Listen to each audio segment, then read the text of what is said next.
My brother lied to destroy my marriage and have me disowned. Now my family is trying to reach out after 6 years. This is a long story, and English is not my first language, so I apologize in advance.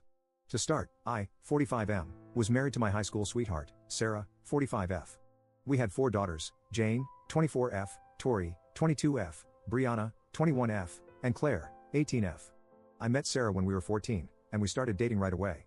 My parents loved Sarah, and she became like the daughter they never had. I remember my father sitting me down and giving me advice like, make sure you both have good communication with each other, think hard before you make any big decisions, that type of stuff. Sarah and I were dating for 7 years at the time when we found out she was pregnant with Jane. We were both over the moon, got married soon after, and went on to have our beautiful family. The only problem was my brother, Jack, 43M. Jack always had a crush on Sarah, and it kind of harmed my relationship with him. However, I tried to let it go because he was my brother, and Sarah also knew and had reassured me that she didn't have feelings for him. My limit was reached when Jack found out about mine and Sarah's engagement. He confessed his love for her and tried to convince her to leave me. However, she didn't and told me right away. At this point, I was mad at Jack, and I was ready to brawl it out with him, but Sarah asked me not to. I was seriously prepared to cut my brother out of my life. It took Sarah and my parents, 68M and 66F, to convince me not to. My marriage with Sarah went amazingly. Like any other couple, we had our ups and downs, but I wouldn't change anything about it. We were a passionate couple who loved each other and their children more than anything. My relationship with my brother improved after the incident, and I truly believed he had gotten over his crush on Sarah. Little did I know that he not only still had a crush on Sarah, but was also planning to break us up. One day, more than 6 years ago, I arrived home after a week away due to work and found my family waiting for me in the living room. Sarah and my daughters were crying, and when they saw me, they started to scream at me. Sarah said something like, "After all this time, how could you do this to us?" When I asked what she meant, she said I cheated on her. I was surprised she accused me of cheating. In the 25 years we had been together, I had never cheated on her. I asked what made her believe I cheated on her, and she showed me some pictures and texts that supposedly proved I had cheated on her with a colleague. I asked where she got this proof, and my brother jumped in, saying that this coworker, who was also friends with him, had confessed to him and sent him the proof. They called his coworker and confirmed everything was true. I started crying and begged Sarah to believe me. I told her that this was Jack's doing.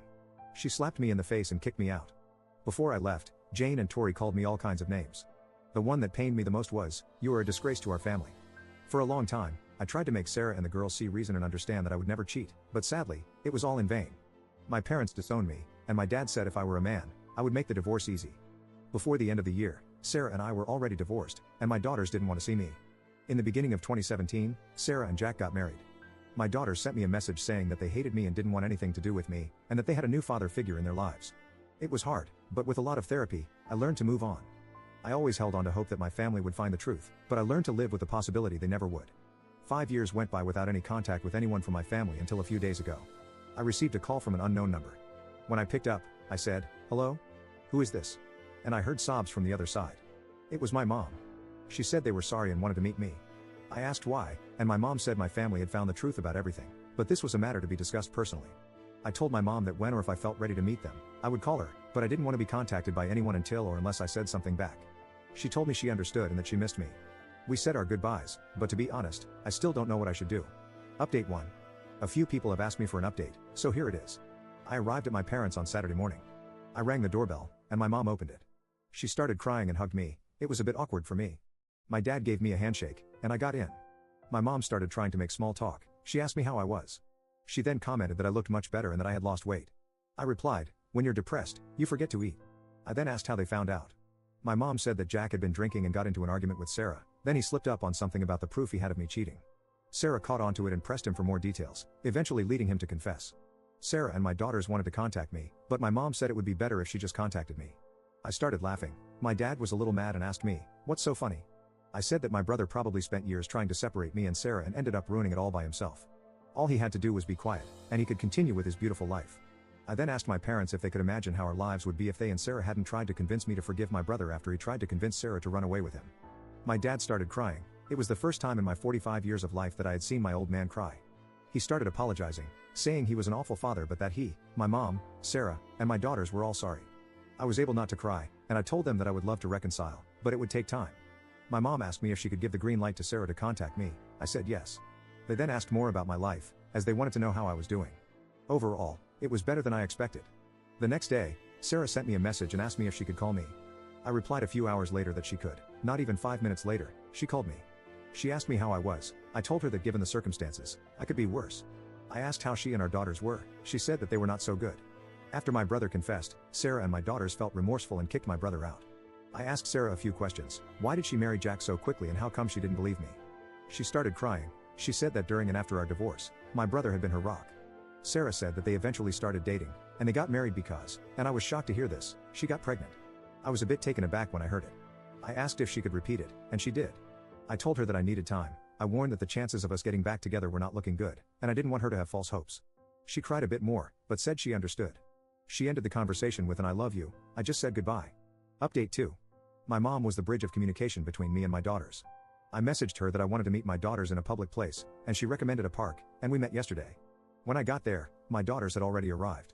I only had a few seconds to process seeing them for the first time in more than half a decade because Jane, my 24-year-old, jumped on me. She was crying and kept saying she was sorry and asked me not to hate them. We stayed hugging for a few minutes. It seemed like she didn't want to let me go. It took Claire, my 18-year-old, to take Jane off me. Tori, my 22-year-old, asked me how I was. I looked at her for a few seconds.